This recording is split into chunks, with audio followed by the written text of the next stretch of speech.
Uy, gago.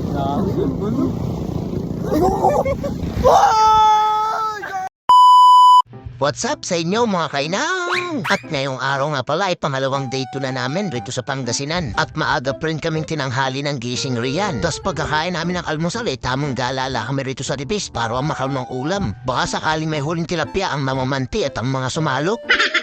Ay di hayun niya't wala kaming matanaw na paroong na bangka at puro lang nakatupis. Kaya naman naisipan na lamang namin magpunta rin sa Bulinaw Falls. Rainy na naalala pala kami magtatampisaw at maghihilor ng likor. At bago nga kami bumaba sa naturang falls ay tamang ola-ola muna tayo riyan. Halo-halo para medyo kumalma naman ang rugo at napakainit. Tubig, tubig.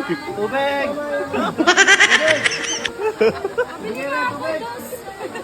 Yan at makikita niyo naman riyan ang napakagandang falls na mas malakas pa ang ihi ng palabaw.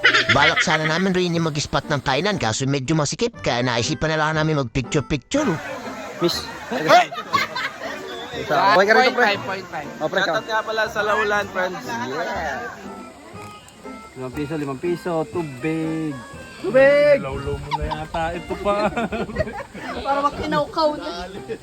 Ay di hayun nga, lumipat na laro kami sa kabilang falls gawa ng mas mainam raw at mas malaron. Kaya kami bumalik ng sasakyan at tayo babiyahin na naman. Kamang yan! O si OA.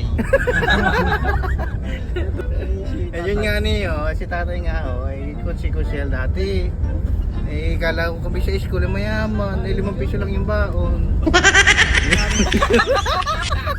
Hindi ka na rin ako. Ay di yun nga niho at nakarating namin rito sa Falls 3 sa klase ng tarpaulin ay mainam na ayan at marami rin naman nagaraan ay for the go. At pagkatapos nga namin humakbang sa 532 na baitam ay nakarating namin rito sa cottage. Tapos ay ayun habang nagpapahinga ang tropa at nagpapalipas ng init ay ating silip-silipin muna itong mga tanawin. Oh yan na o, napakain naman eh. Tapos eh, ganyan pa makikita mo ha. Oh, lalam. Oh siya, tara rito, kakain ng marami. Tamang food trip na naman ng mga tropa. Pagkatapos ng panghain ay di pahinga. At tara namang isa ay nagkakantutulog na. Sa wari ko'y mag-iimbestiga na naman si Detective Conan. Ngunit hindi yun ang kaso rito. Dapat niyong malaman na hindi suspect si Asami at kundi isang biktima. Tara, tayo magtampisaw na.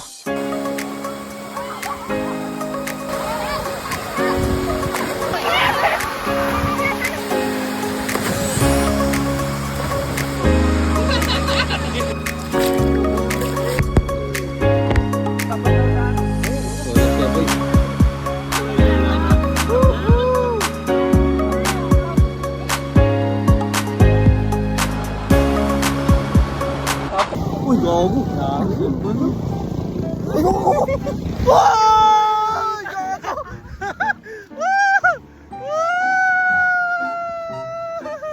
Okay, at slow forward na tayo at nakabalik na nga pala kami rito sa Pataro White Beach. Para tong hindi umano ang sunset na mala sunrise. Kitang-kita niyo naman na parang Meralco at may liwanag ang buhay.